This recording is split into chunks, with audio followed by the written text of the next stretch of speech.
Bilis ng kamay mo, master. Professional galawan talaga. Boss, makapag-abroad po kahit in situ AIM lang. Nagbabalik na naman si Boy Cubos, ang pinakamagaling na electrician dito sa abroad at hindi basta-basta gumawa. Oh my goodness. Bago ko sagutin kung makapunta ba, makapag-abroad ba daw talaga yung in situ AIM, sasabihin ko muna sa inyo na yung ginagawa ko ay mahirap ngayon. Nahirapan ako. Ako lang mag-isa yun, wala akong helper. Mag-isa lang akong ginagawa to. So ang ginagawa ko ay para to sa electric lock, no? Door lock yan, kabayan, na electric lock sa likod yung gate.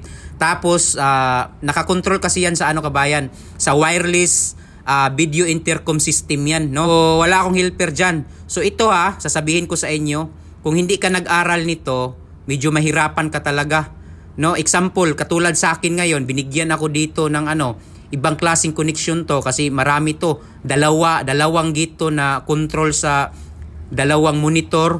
Tapos kahit saan pwede makontrol basta naka extension monitor to. So kung hindi ka nag-aral nito, kasi electronics na ito, medyo mahirapan ka. Kailangan mo mag-aral dahil ay kailangan mo magbasa. Kung sa sinasabi mo na sasagutin kita kung pwede ba makapunta ng abroad, para sa akin, kabayan, kung ako yung employer lahat ng tao pwede makapag-abroad basta marunong gumawa ng trabaho. Alam ko na alam mo gumawa ng trabaho kahit gaano kahirap. Kahit gaano kahirap at gaano kahirap ng trabaho, tayong mga Pilipino pwede tayo mag-abroad. Ang problema doon, kung matanggap ka ba ng agency, kung matanggap ka ba ng employer, kasi sa panahon ngayon nagbabase sila hindi lang sa experience yung ginagalaw mo. Nagbabase sila kung nag-aral ka ba ng 2 years electrical at may diploma ka. So ang mga employer ngayon at saka yung agency, nagbabase yan kung nag-aral ka. Kasi kabayan, kung nag-aral ka with in situ AIM, tapos with experience, maging katulad ka sa akin, pinakamagaling na electrician dito sa abroad.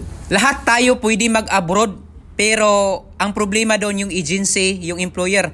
Okay lang sana kung ako yung nakaupo, ako yung employer. Kasi titingnan ko lang yung galaw mo, yung kamay mo, at saka medyo nasanay ka na sa trabaho sa Pilipinas, tatanggapin kita. Ang problema dito ngayon, yung mga employer, hindi man sila tatanggap kung walang proof na nag-aral ka. So kailangan mo talaga mag-aral. So kailangan mo mag-aral. Kung pupunta ka dito sa Middle East, medyo mahirapan ka niyan. Hindi ko alam kung makapunta ka, pero para sa akin mahirapan ka. Kailangan talaga ng diploma in situ. O meron ka ng in situ, pwede na yan. Pero ang problema doon, may diploma. Diploma yung kailangan, transcript of record. Pero sa ibang country, hindi ko alam kung pwede. Pero dito sa lugar ko, medyo mahirapan ka, kabayan. So kung nag-aral ka ng 2 years, tapos may diploma ka, come to Saudi Arabia. Oh my goodness, hindi basta-basta.